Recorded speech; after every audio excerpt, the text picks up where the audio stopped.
There's Just Something About Kansas City is brought to you by the generosity of our friends with the Haverty family, the Sherman family, the Cockrell family, and Don and Mary Doherty. Thank you. Hey everyone, welcome once again to another episode of There's Just Something About Kansas City. And this one, folks, is personal for me because this young lady and I go back a long, long way. And I'm sure you have somewhere out there have heard about Brie Morgan Bauer and Bo and Brie and the absolute incredible situation you had to go through just about 2 years ago. Yeah. And this is, it's been quite a journey for you, hasn't it? Oh my gosh, yes. Yeah. Can you remember when you and Lauren, my youngest, 3 years old, Morse Village in Harmony South, right? Yeah. United. Almost daily, on a daily basis. Daily basis. My daughter and Brie, best friends. And my older kids as well, all grew up with the Morgan family. Very, very dear friends of ours, George and Jan just were really, really close to us, so and still are. So, Yes. and George always is, right? So, but we'll talk about all that. But you've had an incredible journey. Brie, if you didn't know, went through streptococcal toxic shock syndrome. There it is. Yep. STSS. I think I'm just going to say that from now on. That's what I do. An extremely rare bacteria which causes strep throat. Yeah. Which you would have loved to have had as you look back on it now. I know. Give me strep throat and I'm fine. Right. Okay, but she was pregnant at the time with little Bo, and it was just so traumatic. Everything that had happened over that period of time was just, to you, it just must still seem like, you must wake up some mornings and just think it was still a dream, right? Especially in the beginning, wishing it was a dream. But it's funny because when I do dream, I dream that I have arms and legs. So I think subconsciously I still yearn for that old life, but now it's a new life now. Yeah, absolutely. And they had, in order to save your life on this, and folks, I'm going to tell you something, it's very rare to live. Yeah. After having STSS, and it's extremely rare, especially being pregnant at the same time, because they're going to think about saving the baby basically first before mom. Right. And that was their goal. They, if I was not pregnant, I would be fine. My physician mentioned that, like, when you're pregnant, your immune system is down because it's all about, creating human life. And I don't think a lot of people know this about when you're pregnant and your immune system. And I wish I knew a little bit more. And then the symptoms that you have when you're pregnant, I had all the time, like fatigue and stiffness and soreness. And so, but for some reason that Sunday morning, I was like, I should go get tested for the flu. I don't know what urged me to do it necessarily, because it was just shoulders were stiff. That's it. And then I guess I was having back-to-back contractions. Yeah, and the baby was, where were you in the pregnancy at that time?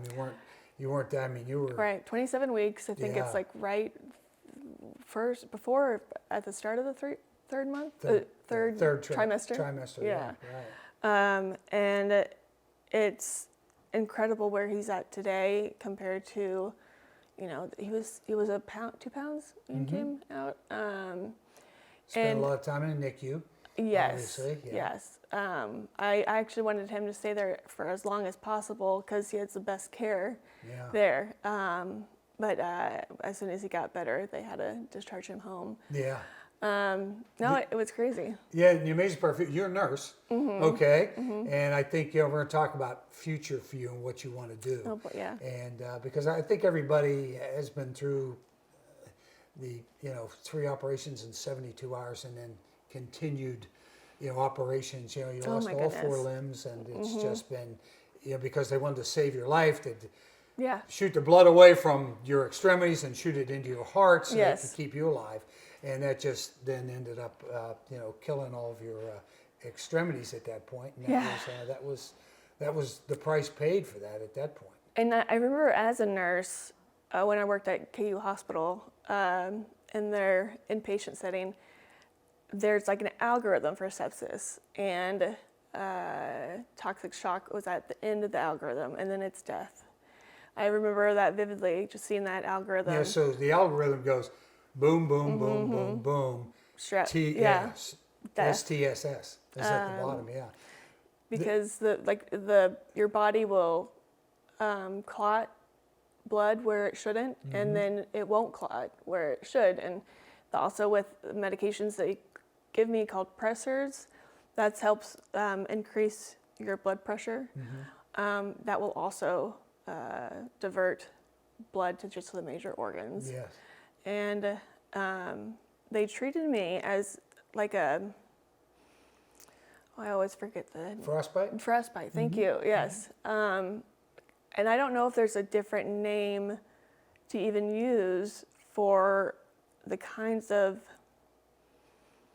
not burns, but just the necrosis of everything. The skin dies. Everything dies around it, and in fact, you were worried about losing your nose and your ears, which happens. You see the people come. The best way to describe me is people coming off of Everest, Mount Everest. They've been up there too long, and everybody has frostbite, and they start to lose body. They lose toes. They lose fingers. They lose their nose. They lose lips. They lose their ears. You see, it's all black. So it's the same thing. It's the same thing. As a nurse, I was very intrigued through the whole process, and so I've been reading the notes that they wrote during, like, when I came in and days after, and they did take photos, and that was a shock, because again, I found this a couple months ago, so it's been some time since everything happened. And when I looked at, especially my right leg, that's a dead person's leg. That's what. Because you had seen it as a nurse, right? You had experienced this as being a nurse, And it just happened so quickly. But a lot of team members didn't expect me to live. They were ready to talk to Reed and my mom about ending life. End of life. And there's a few people I've met, one of them, that really pushed against that. And it was a nurse, wasn't it? It wasn't a nurse that said she's going to make it. One nurse just kept saying she's going to make it, she's going to make it. And the amazing part for me is you were at one time 10% oxygen. Oh my gosh, it was so low. Between 10 and 15% oxygen, that is death for all practical purposes, because anytime you get below 98 or 95 or 90% oxygen in your blood, it is like the doctors are in full panic mode at that time to get you back up. You were all the way down at 10%, so you can see why they probably had to talk to your mom and Reed, your husband, who we'll talk about as well. Okay, yeah. It was I think 0 at one point, but I think the main concern about that, and the reason behind that, your lungs fill up with fluid when you become septic, and it blocks off the ability for oxygen to exchange. And so when you have such a lack of oxygen, that means your brain's not getting the oxygen. And they were really concerned that I was going to have cognitive issues when I woke up. But the day I remember waking up, they started asking me, what are your nephews and nieces' names? And I could list all of them. And I saw people's faces around me, and they were all at ease, hearing me talk and that I was okay, which is pretty incredible, knowing that oxygen level is so low. Yeah, because they're all standing around going like, take a breath, because they didn't know. You were unconscious, okay? You're in a medically induced coma. Right. So they're going through all this while you're basically, sound asleep for all practical purposes, okay? Yeah. But the deal is, and they're trying to deal with this at the same time they see you just lying there, okay? Yeah. So and all of a sudden you come out of it, to them it's like, oh my God. And I think at that point, I think everybody did say, you know what, that nurse was right. She is going to make it. Oh my goodness. And at one point, right after the C-section, I did wake up. I don't remember this. I guess I was pretty agitated and stuff, and my blood pressure was going down, and they knew the sepsis was getting worse. And that nurse, she held my head, and she's like, Brie, you just got to be strong. and then I nodded, and then they intubated me. Yeah. But I talked to her about, everyone's saying, oh, you're so strong, Yeah. but to me, I'm like, I did nothing. I was just laying there. And she informed me, it's all about survival. That your survival mode kicked in, and it was so strong. That's why you made it. Yeah. I've got to interject something because I know you got angry at certain times during this process. Well, yeah. You got angry at the doctors. You probably got angry at your mother. Probably got angry at your husband. Yeah. The whole deal. The deal. I try to keep a smile on my face, but still. Yeah. No, I understand. But I also think you're a lot like your dad. Yeah. Okay. You're a lot like George. Okay. Your dad could go from that nice, big, beautiful smile he had to the daggers of death from him, and you have a lot of that. Not you got the great big smile, and you're mostly that way, but your strength and your anger and your forcefulness to live, I think a lot came from your father. Oh my God, I think that's why I'm here. I think, it's, when he died, it took 7 years of cancer, and he was always so close to death, but I was so happy that he was able to pass in his own way at the very end. But it was his decision in the end. And it's great because that was his life. He made sure his decision was the way things went. But I believe that he was presented with, okay, who are we going to let live? And he's probably like, baby first. Make sure the baby's good. And then I was just secondary, and I had to lose my arms and legs, and he's probably like, she'll deal with it. She'll be fine. Just I know. The way you say, oh, she's going to lose her arms and legs. She's going to be fine. Yeah. I'm just going, oh my gosh. It'll be good for her, is probably what he said. Because that's what he would tell me whenever I got injured. It's like, oh, it's good for you. Yeah, right. But what doesn't kill you makes you stronger. And that is basically what has happened, Yeah. I was, all in all, I was just faced with, I was given a new life. Before all this happened, I did have some kind of feeling that I would pass early. I don't know what, I only talked to my dad about it, but anyways, I'm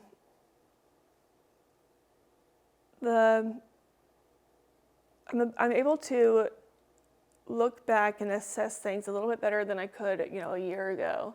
And I think as time goes on, I'm going to evaluate everything, and everything will, like something new would come to my mind. But right now, I tell myself this is a blessing, because before I got sick, I would want to be put in situations that would broaden my mind, uncomfortable situations, like things that you learn, because I kind of grew up in a bubble and still lived in a bubble. I say that I had a basic bitch life earlier.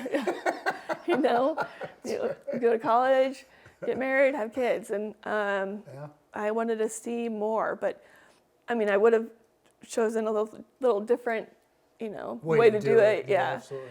But Yeah, and for those people that don't know, George had a very rare blood cancer as well. You end up in a very rare situation as well, and I think a lot of how he fought his for 7 years. I can remember him coming to me after a year and saying, I don't want to do this anymore. I don't want to do this anymore. And he'd take one look at his grandkids or his kids and his life and just go, okay, fine. Right. I'll just keep on. He just kept on going until he was, and you are going to be the same thing. He was an experiment. I mean, they experimented on your father the whole time okay, we're going to introduce you to this one. We don't know if it's going to work or not, but he goes, go ahead, let's try it. And that advanced their medicine as well. That was advancing medicine.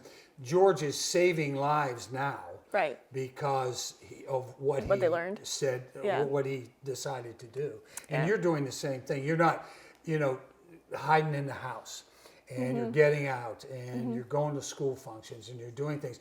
You're not afraid to show people where you are at this time in your life and what you want to do with it. And I think that is so important, Honestly, though, that's probably the hardest thing to do, is like look in the mirror, put myself out there.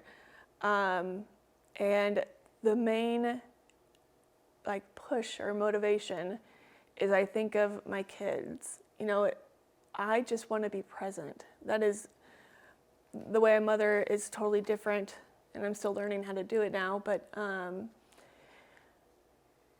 I know the importance of just being there for the kids and whatever function or whatever outing it is, but I do have days where I'm like, I don't want to get out of the house at all.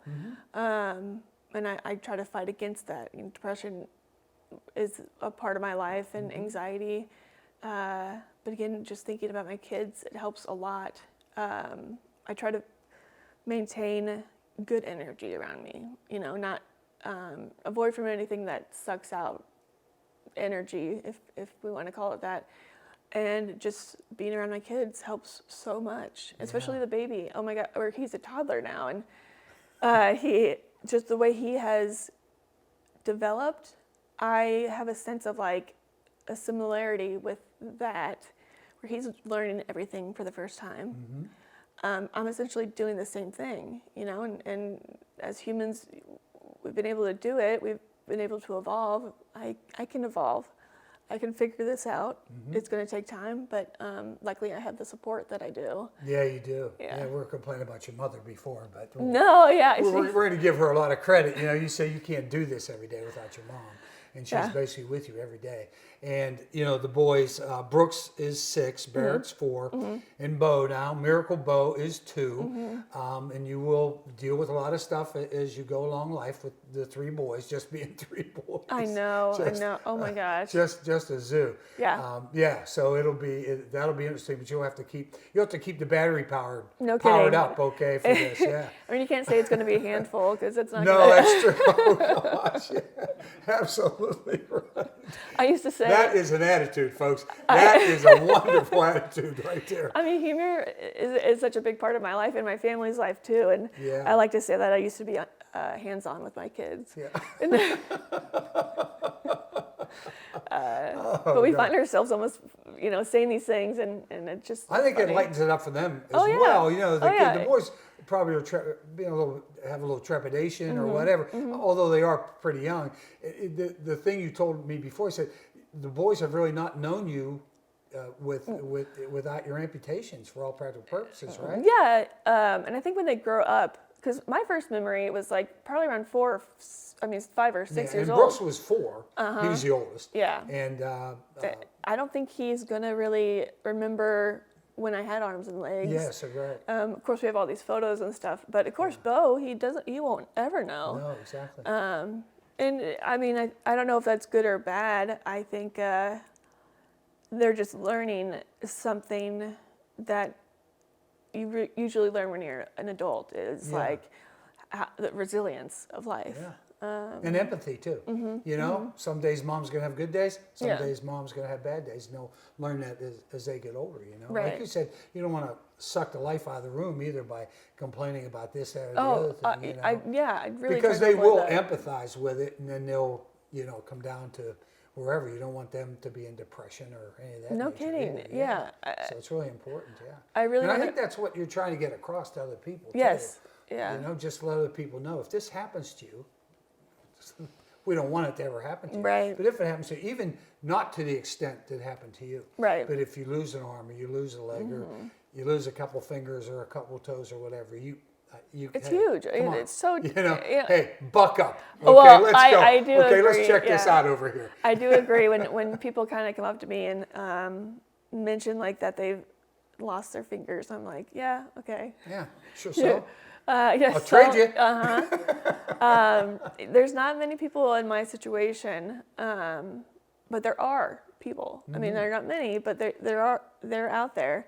And with the Instagram, I immediately wanted to start it just to show people this is the reality of things. I wanted to keep it real and genuine during my whole hospital stay, and hopefully to encourage others who are going through a significant change to not let that win. I'm not going to let this win. Yeah. I'm going to still live my life as well as I can.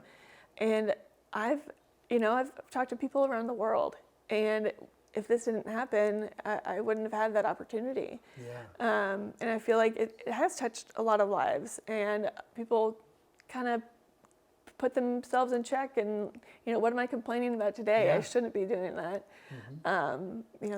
There's such small complaints when they think of me and they're like, oh, she has it really bad. If she can deal with it, then I can deal with it. And you, let me ask you, your nursing background and going to the VA hospital, I think you saw guys who had lost their limbs in the wars and are still being treated for it. And a lot of them are back there getting treated for depression or whatever it is. And we talk about PTSD. You obviously you could have PTSD. Oh, for sure. It's not just some guy that an IED just blew up beside his truck. Right. There's people in everyday life to get PTSD. Oh my goodness, yeah. After an automobile accident, anything of that nature, losing a limb or whatever.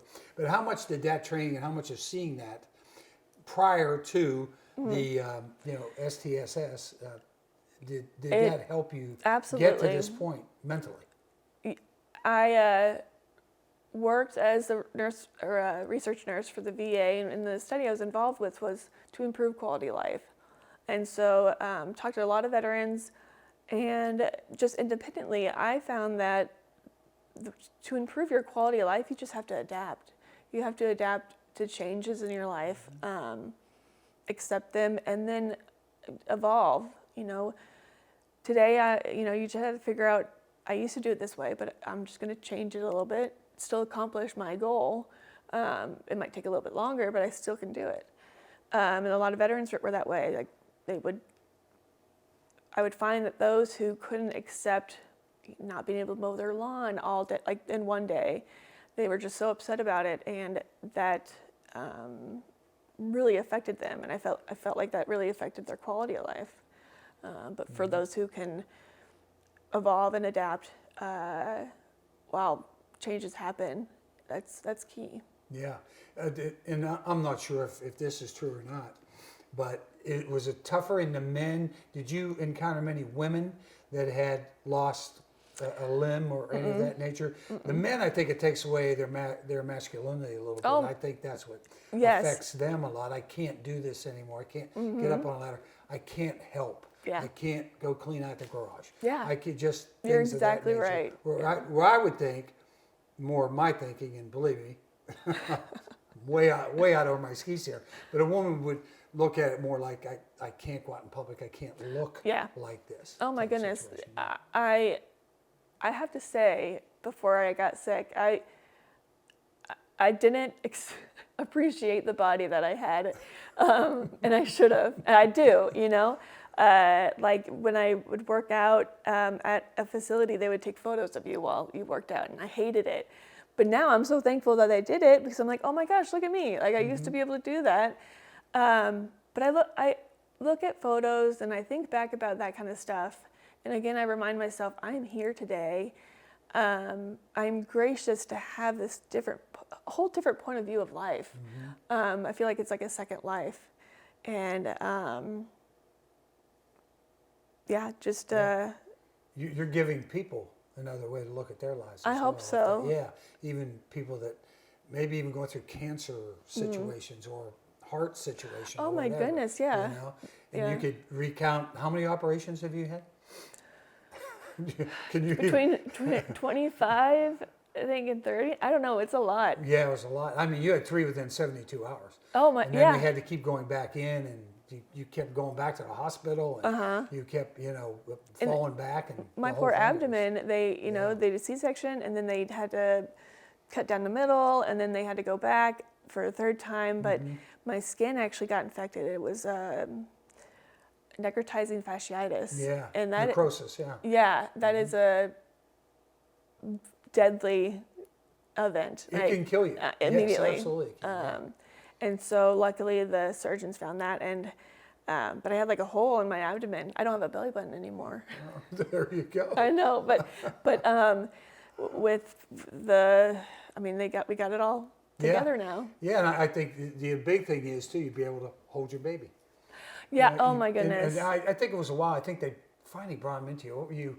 Come for 14. He was in NICU for a long period of time, right? Yeah. I mean, you were in a coma for 17. 14 to 17 days, right in there somewhere? Around 10 days. 10 days, okay. And then they had me hold the baby like 2 days after I woke up. Yeah. So I was still kind of cuckoo, you Yeah. know.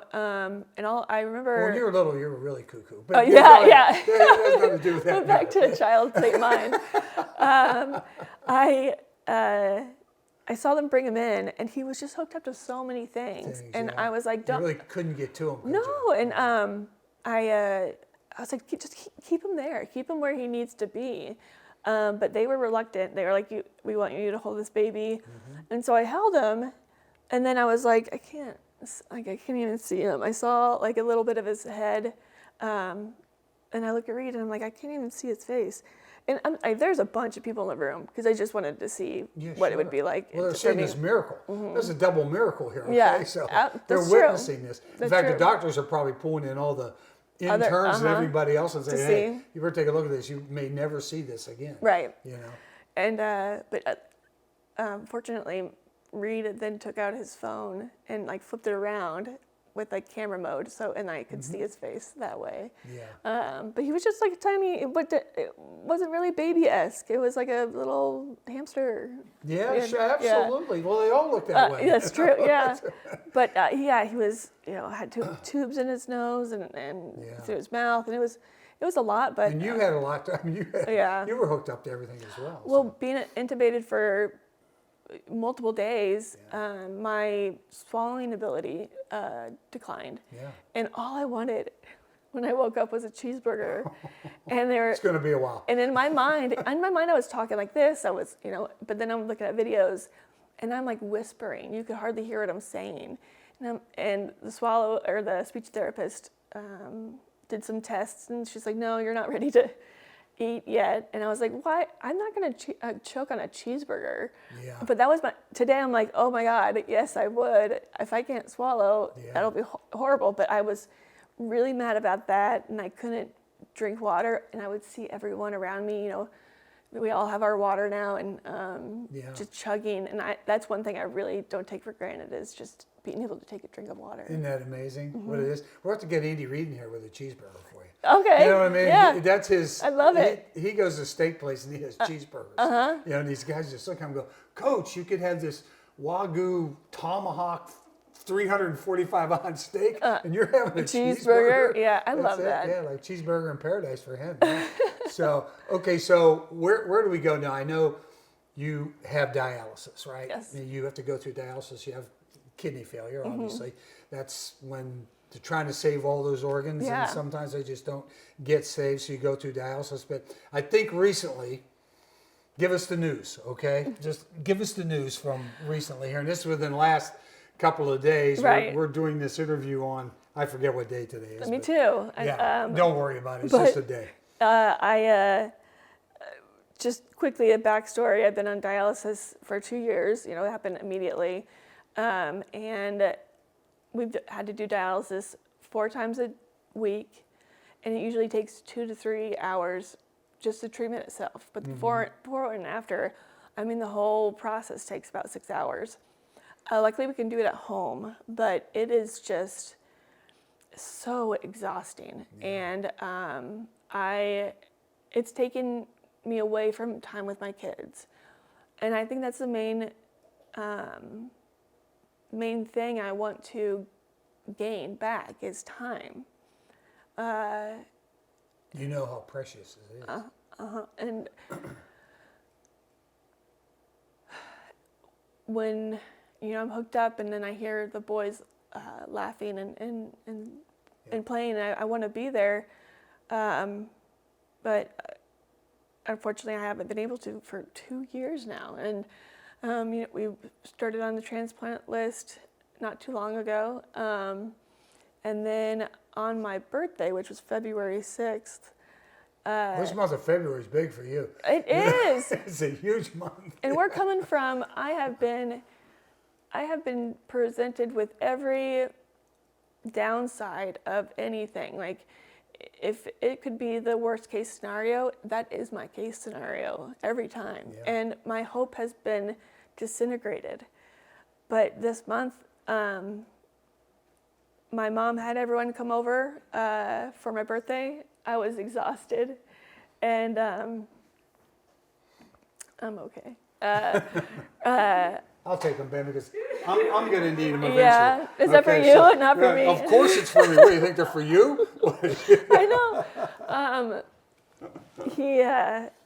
I actually didn't want anyone to come over because I was just so tired after physical rehab. But we were all around the FaceTime thing, and I had read this note that he had Mom put in this little present bag. And it was actually very misleading. I didn't understand what he was trying to say. Something about like a rental of a kidney. Like that's your present from me. I was like, renting a kidney, like what? I assumed he did not match. I thought none of my siblings matched. Now you're talking about little George, right? Yeah, right. This is now Big George is her dad. Okay, little George is her oldest brother. So, yeah. And her other brother's John. Yeah. And her sister's Julia. If we don't mention them, so mad. we're really upset here if we don't mention them. But, oh my goodness, you're right. Little George has just gone to the top of the sibling list, however. Go ahead. Yeah. And so we're 10 years apart. You know, he's the oldest, I'm the youngest. We've always kind of had the same type of personality versus our other siblings. And so on FaceTime, he relayed to me that he's a match. And I was dumbfounded. I was, first when it really hit me, I just felt guilty. Yeah. You know, because you're going to get a kidney and somebody else won't. Yeah. I'm taking something huge away from someone I know. Honestly, I wish it was something I didn't know. But because you're worried about little George too, as well. Yeah. Sure. Oh yeah. I mean, there are so many things that could happen, and his life, you know, his life is growing as well.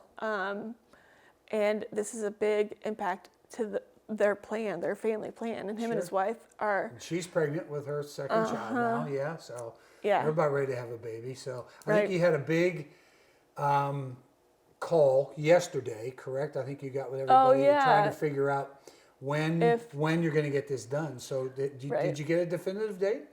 We did. It's going to be... Don't tell me it's in February. No, but I mean, we would do it tomorrow. I know you would. We had to, but we're going to go in on March 25th, so it is coming up. Okay, it is coming up, yeah, right? Yeah. Well, I have something here for you, and I just want you to listen. Hi, Brie. I wanted just to shoot you a quick message. I feel like it's been a very exciting day, and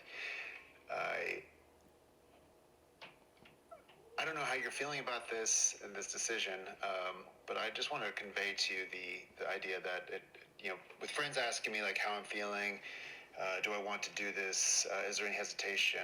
I want to let you know that has never been part of the equation. Not only do I not feel that this is like even a choice that has to be made, this is something that I would be excited to do otherwise. I feel incredibly blessed to have the opportunity to help in such a meaningful and dramatic way. I wouldn't want it any other way. I wouldn't want anyone else to kind of steal this opportunity from me. So I feel so much love for you, and I'm just excited to be a part of this process and to add just a little bit of improvement into your life. So love you so much, Brie, and I cannot wait to see you. Yeah. So. Well, when I look at him and I see Do I do this or do you do it? I'll let it be. So it's good sure? for that. Okay, Yeah. Cool. I need it. I see when I look at George, I see my dad's eyes. Yeah. Like he's there talking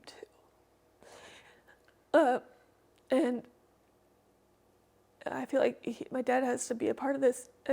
It's so crazy. I still don't believe it's a match. I really don't believe it's a match. And not only that, it's a perfect match. Yeah.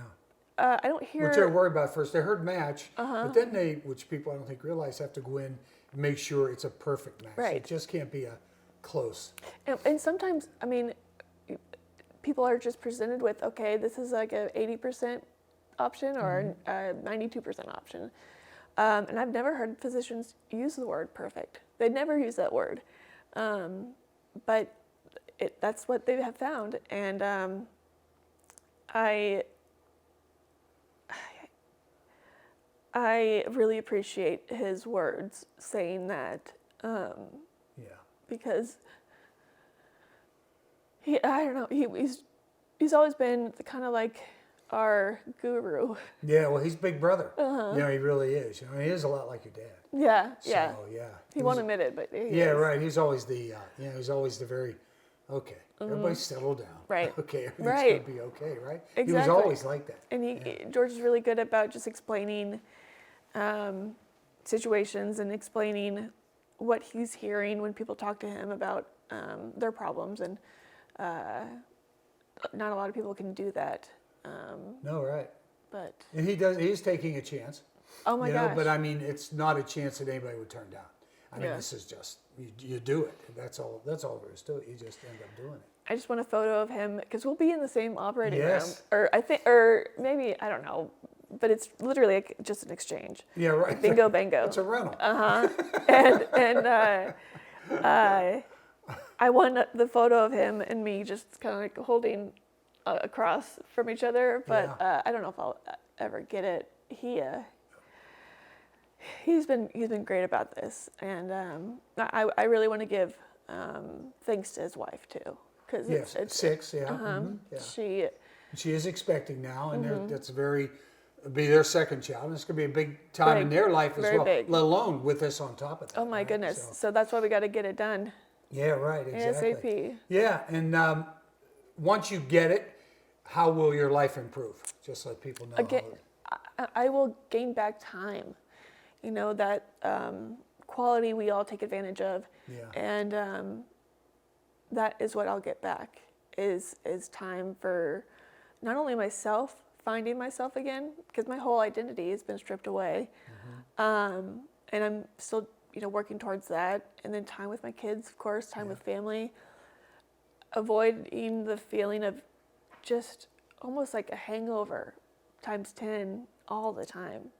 I'm hoping just to immediately feel better. Yeah. How do you remember what hangovers feel like? I know. You never drank, did you? Oh, no, never. You never went over to Bull Manor and had one of those Christmas parties? You were never there and had any alcohol, did you? No, yeah, right. Okay, fine. I don't believe that for a minute. Okay, let's talk future. Okay, let's talk besides getting time back with the boys and, with Bo and doing the whole thing. I want to get one other thing out there and thank the NICU nurses. I think they took hundreds of oh my God, photos, pictures of Bo. Oh yeah, and then would bring them down to you when you came out of your coma. I can't explain how incredible they are. I think that's incredible too. Yes, but I just wanted to mention how they are the pulse of life in the hospital. And before we get away from the hospital, the other thing is too, and I think you brought this home really right in the beginning. If you don't like something they're doing, if you think you need a second opinion or a third opinion, you need something, get it. Yeah. Don't worry about angering anybody. Don't go, oh, it's okay, I'll just do this. And you never did that. No. You brought that anger out and you let them know exactly self-advocacy how you felt. is everyone and this needs goes that. for everybody. This is not just if you're in her situation. Right. Again, when you're in a hospital, like inpatient scene, it is really hard to be your own advocate. Right. Exactly. People are in and out of your room. You don't even know who they are, what their name is. But I want to also push for, when it comes to sepsis and educating about that, but also to not be hesitant to ask questions. When anyone comes in your room, ask them their name. Write it down. Ask them why they're there. Ask them, what area they're in school. Because some are residents, or they're out of school and the new residents. And you have first years and second years and all that. And you should know that. You should know where they are. And because I think that's the hardest thing is not being able to keep up with the team. Yeah. Coordinating care is almost impossible nowadays in hospitals. Yeah. It's something I really focused on as a clinical research nurse, helping out with that. With veterans, I mean, when they call the doctors, they always get a voicemail that they have to leave. That's all they got. Yeah, sure. But figuring out different ways of coordinating care to improve communication, but it's all up to yourself as an individual. Yeah. Ask questions. I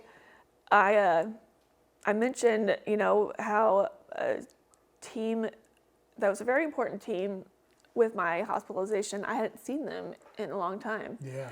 Because they were relying on just looking at photos, because the nurses would take photos every day. And I think the first hospital had never seen this, had never seen. Oh no! Had never seen this before. Had never seen STSS before. Well, they had to call another hospital and say, "Hey, have you ever seen this? We don't know." They did bring in, And so they had to bring somebody in from another hospital to. But I think that what they did bring in the primary physician that was helping out, but I think he was already like a transfer doctor. Yeah, sure. But still, those are things you need to know. That's exactly right. For anything, too. We're not just talking about that. Right. But the hospital in the beginning, they weren't well aware of the dialysis machine that they needed to use, and that was huge because I needed it. I need dialysis continuously, and so there's a special machine that does that. It kind of, I guess it broke, and I was without dialysis for a bit. But hearing the chaos of that night for the nurse I met who took care of me, she was doing like 4 other jobs, 4 other like primary roles. And it's just unfortunate about staffing, and it's scary about staffing. And continues to be in all aspects of medicine. Absolutely. And so now it comes down to really the patient and making sure that they ask questions and write things down, ask someone else to write it down. Sure. If you're not getting what you want, for instance, I wanted my NG tube out really bad. I didn't like it at all. But I needed it because my nutrition was way down. I resorted to hearing from the nurse practitioner, no. And then I was like, well, let's talk to your attending. And so we talked to the attending, and he was like, oh yeah, you can take it out, it's fine. Yeah, absolutely. So you're gonna have to like fight a little bit, and the team, I think providers will fight back once they are confident in what they want to do. Right, exactly. But it's always good to ask questions. Patience knows best. Right, exactly. Oh yeah. And so moving forward, I think you'd like to be a nurse again, right? I Continue do. to be a nurse. I miss it so much. In this area, there's things you can do, things you can't do, but you can certainly be an advocate and listen and understand. And somebody's not listening, you can run them right over in the emergency room or wherever. I do kind of picture like a consulting area, and wheeling around the hospital and just making sure people are aware of what's going on. Yeah. And let's talk about Brie's Hope. BRIESHOPE.org. Yes. Okay, Brie's Hope, BRIESHOPE.org. That's Frank right. has to do this twice at his age, so just to get it cemented in there. So talk a little bit about Brie's Hope and what you hope to do with that. It kind of correlates with why I started the Instagram. I wanted to be by the way, you have 434,000 followers on Instagram, by the way. Some influencers would kill to have 500,000 followers. All you have to do is lose your arms and legs, and then you got it. That's exactly. But I, with nursing, obviously there's not many roles that I have found yet that I could do as a nurse. And I did have the nursing job, a research nurse, but they let me go, unfortunately. And it would have been great to continue that, but I wanted to still educate, and I, learned that my story truly does make a difference for people's lives, and it helps make people more aware of sepsis and kind of going through what that looks like, but not only that, the impact it has. There are so many different effects it can have. Like you may have organ failure, but you have your arms and legs, or There's so many different things that happen physically, but it's going to change the rest of your life. Mm-hmm. And we want to find those families that don't have that extra support that we had, and help them out with this foundation. Yeah, exactly. And you even talked about burn victims. Same way you don't, I'm thinking about other things that you talked about. Yeah. And you're talking about burn victims. So you might have burned on their face or something of like that nature that's, you call it, you'd call that a deformity, or you consider yours a disability, but that's what it is. It and is. You just have to move forward. Yeah. Exactly. And I feel like I was like this before I got sick, where I had such a good understanding of life and the fact that like it's going to change. It's always going to be chaotic. That's what's kind of fun. And as a human, you only live once, and I believe you're supposed to learn as much as you can. You're supposed to feel every emotion that's out there, at least once. I feel like that's what life is about. And boy, I feel like there's no word for this, just what has happened to me, and how far I've come. But just knowing that I appreciate this change. Yeah. In an odd way. I mean, that might be odd to say, but I also think about what if someone said, if you could go back in time. I don't know when I got strep. I was traveling as a nurse. I was around children, a cesspool of germs. Yeah, absolutely, bacteria. And so I could have gotten anywhere, but if I could have changed that, would I?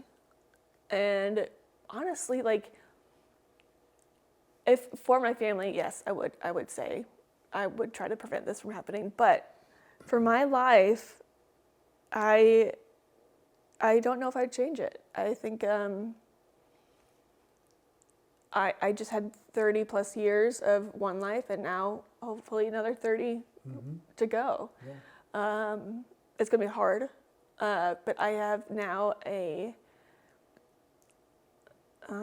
mission in life. I have some kind of reason to be here. So this is your other. If this had never happened, you obviously would have your home life and raising your kids and doing all the normal things in life. And as you go along and you're raising your children, you impact other people, let alone them. But you will impact so many more people this way than you would have the other way. Yeah. And I know you'd probably much rather be back in that situation. Yes. But you are here. Right. So you're not going to let this stop you. Right. You're not going to let this slow your life down. Like, I would appreciate maybe like a finger, Well, that would have been nice. You're starting to get fingers. Yes. Okay, you have a prosthesis. And these are the steps in time. It's been 2 years and she has prosthesis. That's your dad's thumbprint, I think, is right there. But learning to use that. And being able to function and hold things and just even grab. Of course, you were able to grab Bo before because you could use Well, I'm glad you mentioned that. Like, I was able to hold him, but with so much assistance, like so many pillows and. But just the other day, he stepped on like the footsteps that I have on my wheelchair, and I was able to pick him up myself. And that's the first time I've ever done that. And the feeling was just so wholesome and normal. Yeah. It felt like, you're coming home after a long traveling. And I just appreciate that now. Yeah. Where, of course, he kind of helps me out by climbing, and then I'll pull him up. But I'm just really excited about that and doing that more often. Yeah. All these things we take for granted. Just little eating, brushing your teeth, grabbing your phone, whatever. Well, staying off a phone is not a bad idea. Okay, that's so true. It's not bad. It has broken that cycle, that like screen urge, cycle. To just grab my phone. Now I'm like, where's my phone at? That's exactly right. And you have on the other arm, which is up the other arm, has a holder for a phone, so you can still get to it now, right? Yeah, which isn't the greatest option. Okay, right. I want to talk about two people. Okay. Okay. Number one, your mom. I know. Yeah. Yeah. When I woke up, the part that I remember seeing my mom, and I just felt so sad, because somehow I knew what was going on in some sense, but she had just gotten done with going back and forth to KU with my dad. Yeah, exactly. Multiple night stays, and I think the thing I don't remember either is you were pregnant. You were at his funeral. You were pregnant at his funeral, and that's how close all these events happened. So yeah, bang, bang, bang, yeah. She was going back and forth to KU with him. And I just felt so guilty, and all I could say was, I love you, I love you, I love you. That's like immediately the words that came out, and I just also felt so sad that they went through what they did. I felt so bad that Reed had to have to deal with all that. That's a lot on him. He was presented with a newborn baby who was 27, weeks. That's very, very early. 2 other boys at home. And then we didn't even decide on a name yet. Like, I love Bo, but he was a little bit more picky. But he ended up with Bo, and he had made that decision, and he had to go back and forth everywhere. But my mom, I made sure to have a happy face all the time, because, again, as we were talking about how with that bad energy, you don't really want to bring other people down. I don't like doing that. And one person I especially don't want to do that with is my mom. I've learned that she's good at hiding her emotions. Always has been. And so I'm trying to kind of do the same thing, to make sure that we're not causing any issues. And so I try to keep the best smile I could on my face the whole hospitalization. Even when they took off the bandages for the first time, and there's, again, a lot of people in the room. They wanted to see my expression. You're like in a zoo. You're like an animal behind in a cage in a zoo.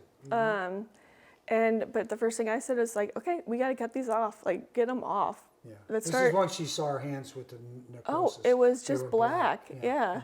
There's no coming back from that. And I was like, I want to start rehab. I want to, get prosthetics. Let's do this. At the time, I was like, I'm going to walk out of here. But walking is still in a distant future. Right. I hope, but I still plan on doing it. It's just you will. I will. Yeah. This is one step at a time. Remember, okay? Yes, I got to get all of my ducks in a row, so to speak. But she's almost like my hands. Yeah. She's with you every day. And she goes above and beyond, no question. She just does it. I mean, even if we don't need her to do something, she makes it happen. Yeah. Even if we don't want to do something, she makes it happen. Yeah, right, exactly. She thinks you need to do it. And so it's going to have to do it, exactly, yeah. I used to talk about your dad about that all the time. But go ahead, we'll just keep going. Yeah. She's sneaky about it too. She is sneaky. She'll get her way no matter what. Absolutely. With a smile on her face, she'll do that. Yeah. But I just wanted to make sure during that hospital stay that she wasn't worried. Yeah. Of course she was. Of course. One of my friends, when she would come visit, I feel like it was great and we'd had fun. But when she would leave, she would always vomit or almost pass out because of the overwhelming feelings that she had. Exactly. And I never saw what I looked like until there was one day where I was in bed and I could kind of see my reflection in the fluorescent lights. Light above you, yeah. And I was like, okay, so this is what it is. And it is what it is. I'm not going to change it, but my mom, she makes sure that I remind myself of what to appreciate today. And to not stop getting stronger. And I think she's my everything. Yeah, absolutely. And it is day to day. It's inch by inch. It's little incremental steps. It's not getting up tomorrow and walking around the school out back. Right. Around the track at the school. It's going to be, I want to just organize my bathroom vanity to make it a little bit better for me. And I'm sorry, like my husband looks at me and he's like, I have other things to do. I really can't help out with that. But then she comes in and we're working around it. We're still working on it. But because it's been hard to... you have to have things in a certain place, right? You do. I mean, for a real reason. Yeah, and we're used to pushing everything back. And I need everything up in the front. But I like finding things that accommodate my life. A lot of accommodating tools, when you look them up, are very expensive. So I look for tools that are not expensive. They're not, quote, accommodating, or like they're not meant to be a certain way. But I use it. Like I use this. It's almost like a spatula with a suction cup, and it's made for baby paste, like baby butt paste. But I use it to put on deodorant now. And What's the name of it? Baby's butt paste. I forget the name of it. I remember going through. I remember we kept them in business. Oh my gosh, yeah. Both of our families did. Yes. But it was the same kind of tool that you could use instead of using your fingers. But for me, I just. They never had a tool like that when I was bringing up those little brats. Well, no, yeah, you had to go in there, didn't you? Had to use your hands. But luckily, I put my arm underneath it right here, and I could put deodorant on now. And usually, I wasn't able to do that. Gosh, that's amazing. Yeah. Just being able to adapt, and of course, the other person in this whole thing is Reed. Your husband has been such a saint for this. I mean, there are a lot of men that go, hey, or would have gone, hey, I didn't sign up for this, and would have been gone. Okay. Yeah. Reed has been just absolutely incredible. What a guy. When I met him the first time, I never thought he would be the guy he is today. I met him at... Was they having a frat party somewhere? Exactly. At K-State. I met him he was handing out the red cups and... Solo cups. Yes. But yeah, the guy today, I don't think anyone expected that. But in his mind, he just says, when I was, going downhill, he just wanted the mother for his children, for his children, and he would be distraught if he didn't have that. And luckily, I did come back, and there's actually video of me smiling for the first time after I was intubated, and he's like, oh, I've missed that smile. I feel bad about that too. Like, this isn't something that you should have been presented to deal with. It's similar to me. Like, you can think about, we're good people, but that doesn't matter if you're a good person or not. Bad things can happen. Right. But I we talk about that too, and I was like, I would understand if you would leave, but everyone's going to look at you in a bad light, But for somehow you're going to be the bad guy. Somehow his goal is just to try to give himself a percentage of himself to everyone and keep it even.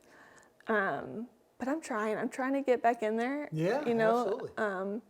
He has his routine now, just like I did before I got sick. And once you have that routine with your kids, it's going to be that routine. That's right. And I'm just trying to get my way in there again to start, making those decisions. But he was sick the other day, and it was around nighttime, and I had 3 kids. It was just me, and I'm like, oh my gosh, I have to make dinner.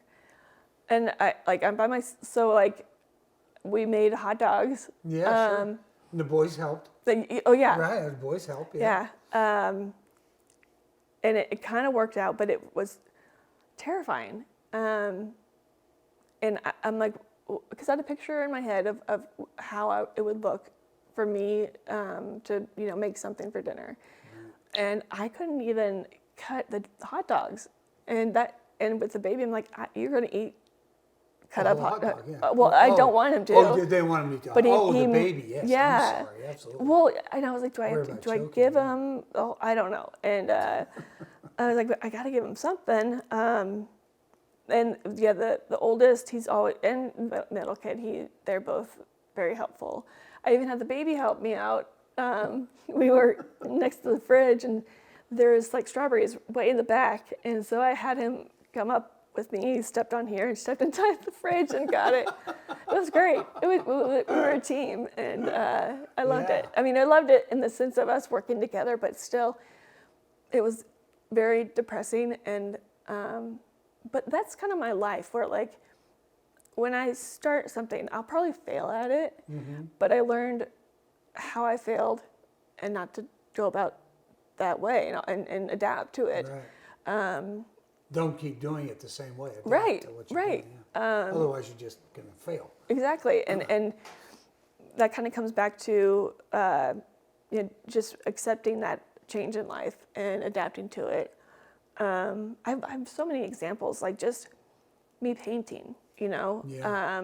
I never. We see your artwork all over here on it's the island in the kitchen. Yeah. I don't even know if you would call it artwork. It's just it's artwork. Me playing around. I think people are kind of amazed at the fact that like I'm able to do that, but it's really just you stick a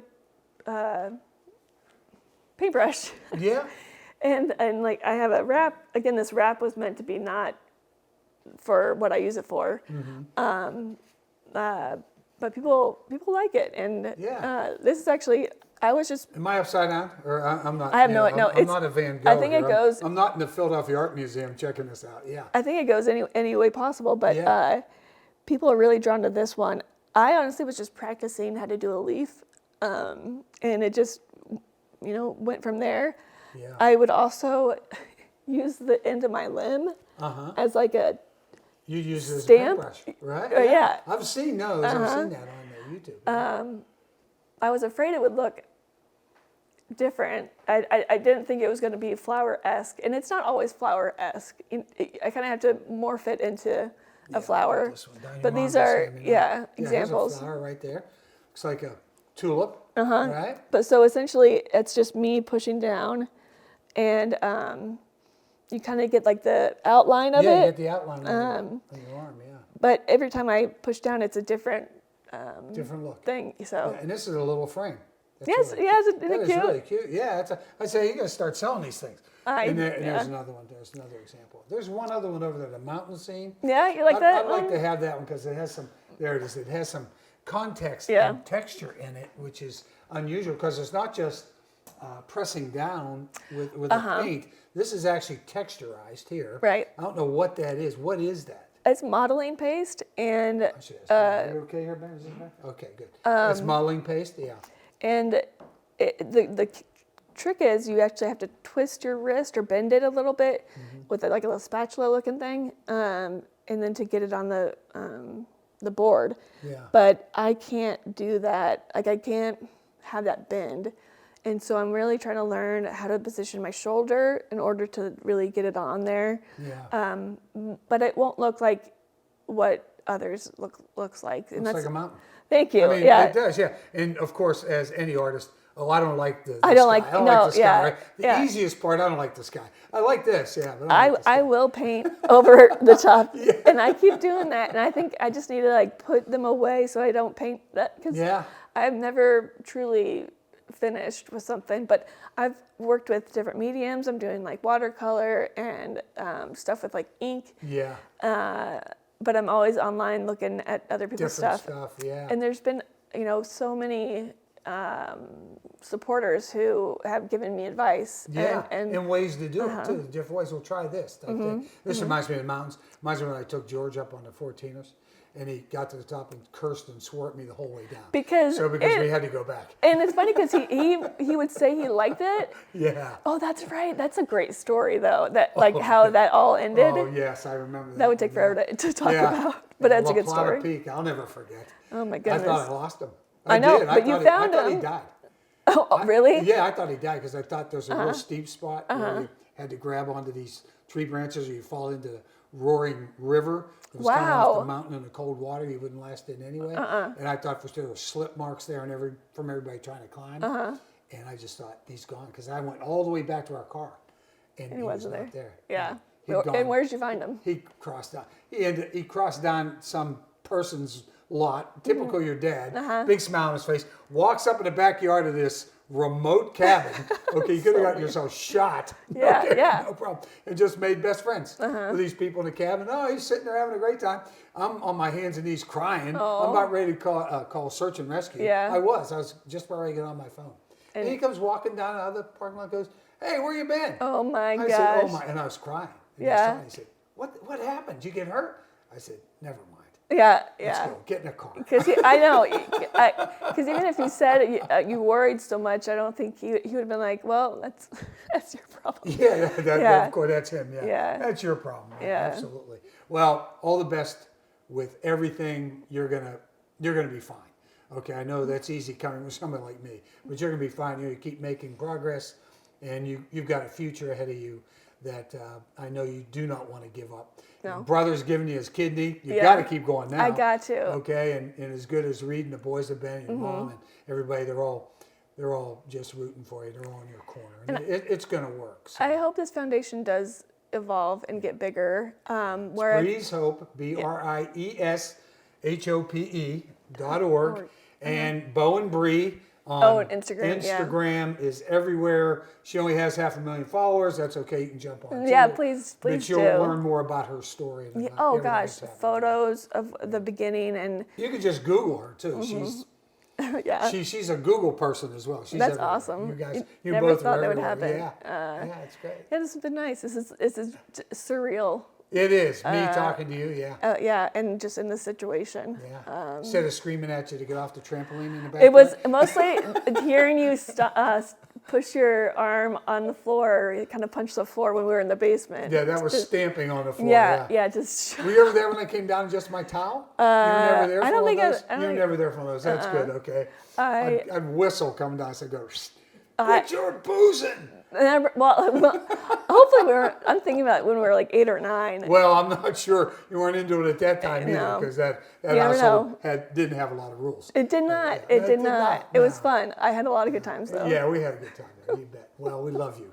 You know that. I love you too. Love your whole family and always have. They're so dear to us as well, you know. And I know George is looking down today, and Yeah. you know, you better ask her the right questions. I always think about that, you know, know, what he would say. Well, how he would be now too. I always think about that as well. I had a dream that I was still in the hospital and he was there, and he just couldn't see. He couldn't look at me. He was just so Right, exactly. sad. And then, but it was wonderful. I had a wonderful hallucination of him. Yeah. It wasn't about the meteor that was going to kill everybody No, on Earth. yeah, that was a whole other thing. Yeah, that was a whole other hallucination. Oh yeah. my gosh! I mean, the things I saw and It's those meds. The meds will get you every time. well, it was my brain was swollen. Sure. Go ahead. And Fluid. it's, what I had was called press. It's blood pressure goes so high where your brain starts swelling, and then I started seizing. So this is the whole thing, you know. So coming down off of that, I was at night. My mom was staying with me, and I needed something like small. I wanted like the sheet over me more or something. And I look over, and she's on that little couch, and my dad's behind her, just has his arm around her, just like they used to kind of cuddle. And I was like, "Mom," and then he was like, "Shh." Shh. And I was like, "Okay, Dad." I You always listen to Georgia. always listen. And then when I look over, and he's right there standing next to me, and he's like, "What do you need?" And I'm like, "Nothing." Yeah. But it was like so clear that he was there. It's amazing kind of what your brain does. But yeah, no, thinking about what he would say today, I think he would be very, very proud. Oh, absolutely. Yeah. It would have been very tough for him, though, Yeah. in the beginning. He'd He'd have been angry. He'd have been really angry Yeah. at everything. Yeah, He just why? would have been, yeah. I think I really wish, in so many reasons, that he was around, but Yeah. we would have so many different tools built. Yep. Because I'm always, I'm always thinking, oh, I wish it was this way or that way. He would have made it happen. Absolutely. But I haven't found another person like that so far. That's right. But it's still in my mind. I hope. Yeah. Maybe little George. You never, He has his dad's ability to do all that stuff. But he's given me so much already. You know what? I'm thinking that asteroid was your dad. Coming in? He was coming back. I mean, I was dead set that it was real. I know. And just like... It was like on the 24th you had the hallucination. You said it was going to happen on 28th the next day. of February. Yeah. Again, right? And then what? You it woke was, up? So what I recall was I woke up on, I think, the 27th. And then... I made everyone leave. Yeah. It was like, next day the world's going to end. It's like, we're going to have an asteroid come to Earth. I had my brother-in-law videotape every chord and every line that I was attached to because I was like, could I flip over the bed? And I always have crazy thoughts of what I could do. And then knowing that Reed and everyone was behind the window, they were safe. But I had this because before I woke up, I mean, the transition from being in a coma and being awake and the medications that they give you and coming off of them, it's like purgatory. I made sure I would never forget this, where I remember being in like a roller coaster, but there's multiple roller coasters and different people going on it. We're all going different directions. And I would listen for auditory cues. They would play the Beatles for me. The helicopter was right above us, and so that would make a noise. But I would gravitate towards those areas because I wanted to get out of whatever that was. And I was faced with either like a light area or this like tunnel. And I went through the tunnel, and I woke up. But I also had visions of... someone looking at me from the hospital being like, yeah, an asteroid hit. Because everything was red in my mind. Everything looked red. And I saw Reed behind the glass window, and he was just laying there, and I was like, okay, he's fine. So everyone would be fine behind that window. Yeah. That's why I pushed everyone that way. He did go shopping, by the way. I know. What'd you get? Milk. Just milk. Milk, yeah. He had something else. Been gone for an hour. Yeah, of course he has. Get milk, of course, naturally. Why wouldn't he? Yeah. Oh, you did? I'm jealous.